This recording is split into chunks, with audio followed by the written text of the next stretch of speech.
연말이면 각종 송년회를 비롯한 술자리가 이어지기 마련이죠.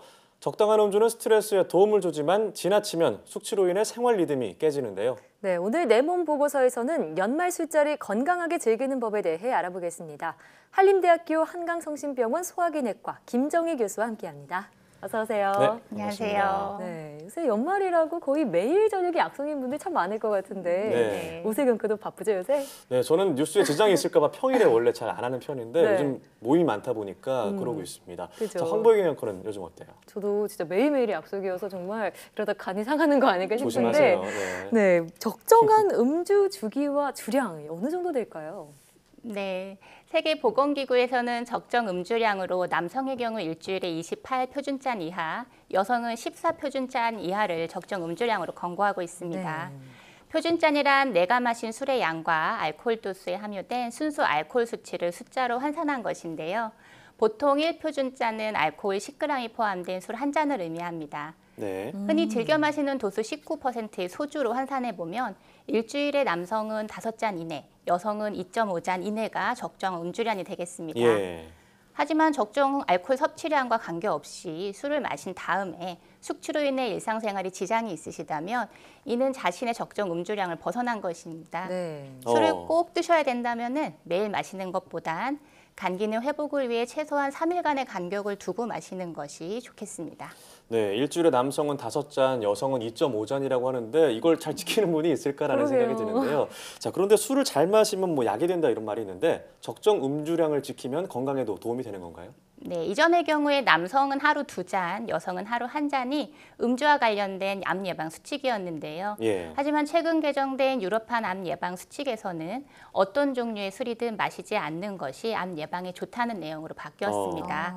우리나라의 경우도 2016년도 국민 암 예방 수칙 내용을 암 예방을 위해서는 하루에 한두 잔의 소량의 음주도 피하기로 개정되었습니다. 그렇군요. 세계 각국이 암 발생에 있어서 안전한 음주량은 없다고 이제 단정하고 있는 거죠. 네, 그러니까 술은 안 마시는 게 약이다 이런 네. 말씀인데요. 자, 그런데 우리나라 사람들의 경우는 소주나 맥주를 섞어서 폭탄주로 마시기도 하고 한 입에 탁 털어놓는 그런 문화도 네, 있잖아요. 종류도 많아요. 네, 이런 게 참 폭음의 원인이 되고 있는데 네. 여기서 말하는 폭음의 정확한 기준이 뭘까요? 한국인의 빨리빨리 문화가 음주 문화에도 그대로 적용되는 건데요. 네. 우리는 흔히 소주와 맥주를 섞은 폭탄주를 제조해서 마시는데 이는 인체에 가장 빨리 흡수된다고 알려진 알코올 10에서 15%의 술입니다. 네. 이것은 표준잔 2잔에 해당되기 때문에 일반적인 음용법에 비해 더 빨리 취하게 되고 술을 더 많이 마시게 돼 자연스럽게 폭음을 하게 되죠. 미국 알코올라면과 알코올 중독 국가자문위원회에서는 폭음에 대해 2시간 동안 남성은 5표준잔 이상, 여성은 4표준잔 이상 마시는 거라고 정의하고 있습니다. 예. 이는 폭음의 기준이 일반인 생각하는 것보다 조금 엄격하게 적용되고 있다는 걸 알 수 있는데요. 어떻게 보면 한국의 애주가들은 거의 매일 폭음을 하고 있다고 해도 과언이 아니죠. 네, 그러네요. 맞아요. 이런 분들 참 많습니다. 제 친구도 많고요. 네. 자, 그리고 또 혼자서 드시는 분들도 있는데 이렇게 폭음이나 습관적으로 음주를 마시는 사람들에게 건강에 어떤 영향을 좀 끼치게 될까요? 가장 공격을 많이 받는 건 네. 아무래도 간입니다. 음. 간의 경우는 알코올을 분해하여 수분과 탄산가스로 배출을 하게 되는데요. 하지만 간은 시간당 대사 한계치가 정해져 있습니다. 간이 과음에 의해 알코올을 분해하지 못하게 되면 독성 물질이 그대로 온몸을 돌아다니며 위나 잔정막에 영향을 주어 위염이나 위궤양, 소화장애, 출혈을 초래할 수 있고요. 예. 음식물 흡수 장애를 일으켜 설사를 유발하면 췌장염이 발생해서 심한 복통의 원인이 되기도 합니다. 또한 간 자체의 손상으로 간염과 간경화 위험성을 높이고 그 밖에도 고혈압이나 부정맥의 원인이 돼서 뇌 신경 활동을 억제하기도 합니다. 아, 뇌신경 활동 억제까지요. 그 말씀을 들으니까 생각나는 게 필름 끊기는 현상이 있죠. 제가 그렇습니다. 아, 많이 그래요? 마시면 그래요. 예. 저는 한 번도 필름이 끊겨본 적은 없는데 네. 왜 필름이 끊기는지 늘 궁금하더라고요. 맞아요. 알려주세요. 네. 네, 과음하고 전날에 기억이 안 나는 현상을 블랙아웃이라고 네. 얘기를 합니다. 이는 이제 알코올이 뇌 기억을 담당하는 해마라는 곳의 수용체 활동을 차단하게 되는데요. 그럼 뇌 신경 세포에서 메시지 전달 물질이 멈추며 기억 장애가 나타납니다. 블랙아웃은 일반적으로 급격한 혈중 알코올 농도 상승과 연관이 돼 있습니다.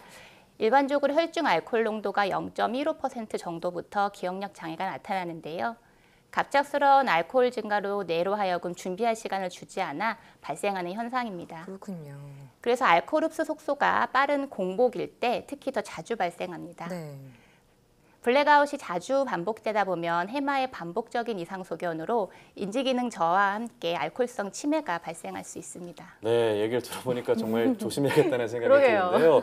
자, 이 밖에도 뭐 여러 가지 속설들이 있습니다. 그래서 준비한 질문들이 있는데, 네. 자, 첫 번째 속설입니다. 자, 안주를 많이 마시면 덜 취한다. 맞으면 O, 틀리면 X입니다. 네. 정답은 X입니다. 아, X군요. 아니군요. 네.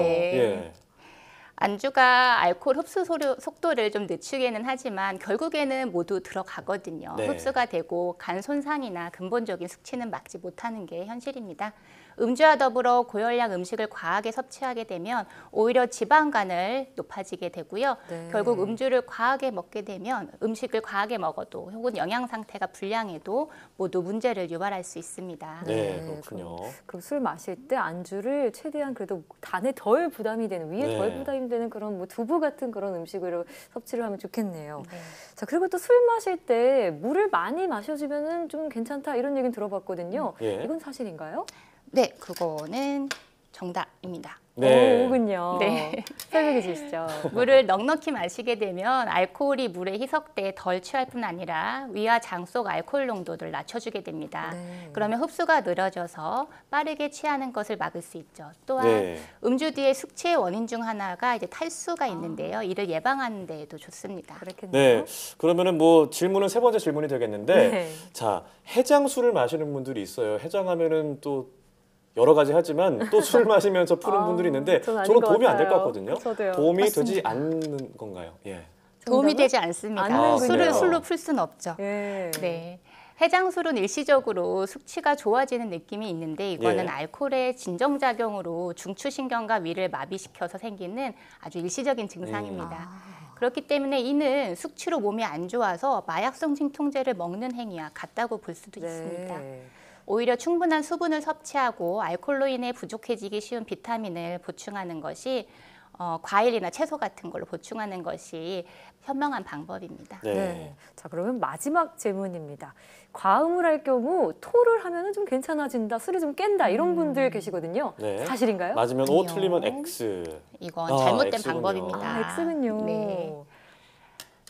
네, 덧붙여 설명해 주신다면요. 네, 몸의 알코올 흡수량을 줄이기 위해서 속을 비우겠다. 그래서 구토를 하겠다 억지로 하시는 하는 분들 의견도 많으시죠? 있는데 네. 일시적으로 비우고 나면 속도 편해지시고 머리도 맑아진다는 느낌을 네. 받을 수 있습니다. 하지만 이는 위를 자극하기 때문에 위험하다는 거죠. 습관적인 토를 하는 분들은 위점막이 찢어져서 예. 주의를 하셔야 됩니다.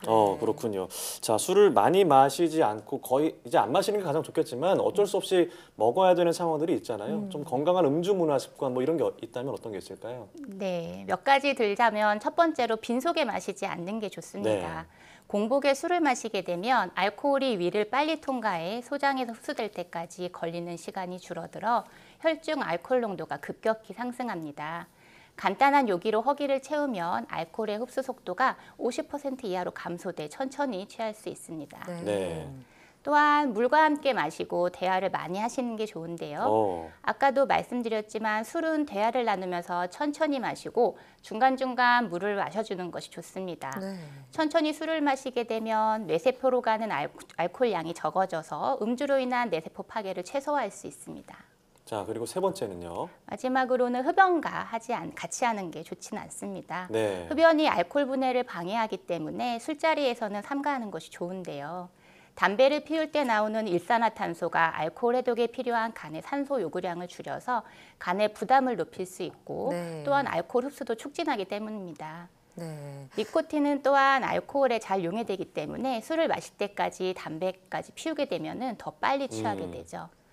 또한 음주랑 흡연을 같이 하게 되면 비흡연, 비음주 집단보다 체내 중금속 농도가 2배 이상 높아진다고 하니까요. 건강을 위해 음주와 흡연을 같이 하는 걸 지향하는 게 좋겠습니다. 네.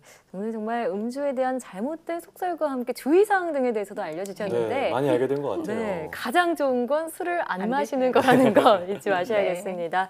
네, 지금까지 한림대학교 한강성심병원 소화기내과 김정희 교수와 함께했습니다. 오늘 말씀 고맙습니다. 네, 감사합니다. 고맙습니다.